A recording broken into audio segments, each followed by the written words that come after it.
The desert stretched endlessly behind him, a sweltering sea of sand and silence, and Jacob stumbled forward, each step heavier than the last. His heart pounded, not from thirst or fatigue, though both gnawed at him, but from a knowledge that he had left everything he knew behind. His homeland, the voice of his father, the warmth of his mother's love, all of it now lay buried under dust and regret. And above it all loomed the weight of the blessing he had taken, the stolen promise that would haunt him for the rest of his life. He had fled under the cover of night, but the echoes of Esau's fury chased him like a shadow he could never escape. Jacob pressed his palms to his face, the memory of his mother's trembling voice still ringing in his ears. "You must flee." She had meant to save him, yet her words carried a guilt he could not shake. He ran, yet the desert seemed to stretch further with every step, the horizon retreating before him like a cruel mirage. Days passed without a true friend, without a familiar face. Jacob drank from the rare oases he stumbled upon, each gulp of water tasting faintly of ash, the taste of guilt, of fear, of uncertainty. He thought of Isaac's blessing, of Esau's looming threat, and of the prophecy that had whispered over his family for years. The older shall serve the younger. But would it? Could it? Or had he ruined everything before destiny had even begun? As night fell, stars pinpricked the black velvet of the sky, but they brought him no comfort. He found a solitary stone and pressed his face against it, whispering a prayer for guidance, for forgiveness, for courage. Sleep came, but even in dreams he could not escape the shadow of what he had done. A faint light seemed to shimmer at the edge of his consciousness, a promise of something beyond the fear, a ladder, angels, God himself. But he could not yet grasp it. When dawn arrived, it brought the harsh reality of the road. Jacob's legs ached. His hands were raw from gripping his staff. And yet he pressed on. There was a distant hint of green at the horizon, a change from the endless brown. He quickened his pace, hope mingling with caution. The desert eventually gave way to rolling hills dotted with small settlements, and in the distance he saw a well. The well stood at the edge of a village, surrounded by flocks and women drawing water. Their laughter rose on a morning wind, light and careless, and for a moment Jacob felt an ache for normalcy. He leaned on his staff, watching, unsure if he had the right to approach, unsure if he even belonged anywhere anymore. And then he saw her, Rachel. She emerged from the crowd with a jar balanced on her shoulder, her dark hair braided neatly over her back, eyes clear and bright, radiating a quiet confidence and warmth that seemed impossible in a world so heavy with hardship. She moved with a grace that defied the dust and heat, and the flocks seemed to respond to her presence, clustering calmly as if recognizing her authority over them. Jacob froze. The world tilted slightly, and his own heart betrayed him with a quickened pulse. He had never seen a woman like her. She was young, perhaps 22, her robe simple but impeccably maintained, her hands strong from work but delicate enough to handle the jars and animals with equal care. Her face held a kind of serenity that seemed otherworldly, yet her eyes sparkled with intelligence and fire, hinting at a mind as sharp as it was compassionate. Jacob approached cautiously, his feet kicking up dust, each step a negotiation between fear and desire. The women at the well glanced at him, curiosity flickering in their expressions, but he paid no attention. His gaze remained fixed on her. "Who are you?" he whispered to himself, barely audible over the soft murmurs of the village. Rachel lowered her jar, her eyes meeting his. The world seemed to pause again.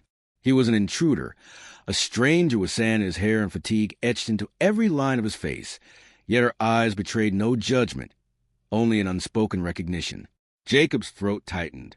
Words failed him. All he could do was bow slightly and murmur a greeting. "Good morning," he said, voice rough from travel and dust. Rachel tilted her head, a small, polite smile curving her lips. "Good morning, traveler," she replied, her voice like the ripple of water, soft but commanding attention. "Are you weary from the road?" Jacob nodded, unable to tear his eyes away from her. He wanted to speak, to explain who he was, to tell her about Esau, the blessing, the stolen destiny. But the words lodged in his throat. Instead, he nodded again, an acknowledgement of exhaustion and desperation. At that moment her father, Laban, appeared from behind the well, tall and sharp-featured, with piercing eyes that measured everything. His hair was streaked with gray, his robes modest but well-kept, and his expression a mixture of curiosity and suspicion. He watched Jacob, as if trying to see the marrow of his bones. "Who is this man?" Laban asked, his voice low and measured. Rachel glanced at Jacob, then back at her father. "He is a traveler from the west," she said gently, but there was an unmistakable hint of interest in her tone. Laban's eyes narrowed. "A stranger?" "Yes," Jacob said, finally finding his voice. "I am Jacob, son of Isaac, grandson of Abraham. I seek work and a place to rest." Laban's gaze sharpened. He studied Jacob's worn clothes, the dust-encrusted sandals, the way he carried himself. Practical, cautious, yet dignified in a strange, unpolished way. Laban's mind worked quickly, weighing potential benefit against risk. Finally, he nodded. "Then you shall work here," he said, "but you must prove your worth." Jacob's heart surged with relief, though tempered by caution. He bowed deeply. "Thank you, my lord. I will serve faithfully." And so his life in Haran began. The days were long and grueling. Jacob tended flocks under the scorching sun, repaired fences, guided animals, and performed tasks that tested his strength and endurance. But every evening, when he returned to the modest dwelling Laban provided, he found himself thinking of Rachel. Her laughter echoed in his mind. Her eyes haunted him. She became both a goal and distraction, a beacon in the monotony and hardship of labor. Weeks passed, and Jacob's reputation grew. He was diligent, intelligent, and surprisingly resourceful, qualities Laban noticed but could not fully assess without patience. Jacob's loyalty and hard work earned him respect, yet his heart remained restless, beating for Rachel even as he concealed the depth of his admiration. One evening, after the sun had dipped below the hills and the flocks were safely herded, Jacob saw Rachel alone by the well, drawing water for her flock. He approached cautiously, not wanting to startle her. "You are diligent," he said softly. Rachel looked up, her expression a mixture of surprise and amusement. "And you are observant," she replied. Jacob hesitated, searching for the right words. "I have traveled far," he began. "I have seen hardship, fear, and uncertainty. Yet you make this place seem lighter somehow." Rachel's eyes softened, but she looked away, cheeks flushed with color that reminded Jacob of sunset skies. "We all carry burdens," she said gently, "but we must tend what is ours and trust what is greater than ourselves." Jacob nodded, words failing him again. Her wisdom, her calm, her gentle fire, it stirred something in him deeper than admiration. It was longing, a recognition of destiny he had not yet understood. Days turned to weeks, weeks to months, and Jacob continued to labor under Laban's watchful eye.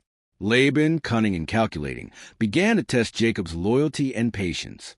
Assignments became more challenging, tasks more demanding. Yet Jacob endured, driven not only by survival but by the quiet, persistent hope of earning Rachel's heart. And then one evening, Laban summoned Jacob. His voice was measured, almost neutral, but his eyes glittered with calculation. "Jacob, your work is appreciated, but to truly prove yourself, you must take my daughter in marriage." Jacob's heart leapt and sank simultaneously.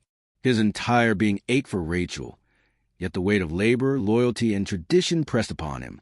"I will serve faithfully, my lord," he said, bowing, "and I will honor your word." Laban nodded, a subtle smile playing across his lips. "Then your service will continue, 7 years for Rachel." 7 years. Jacob's mind reeled at the promise and the cost. He bowed again, hiding the tumult within. It will be done. That night, under the blanket of stars, Jacob knelt alone, pressing his face to the stone where he often prayed.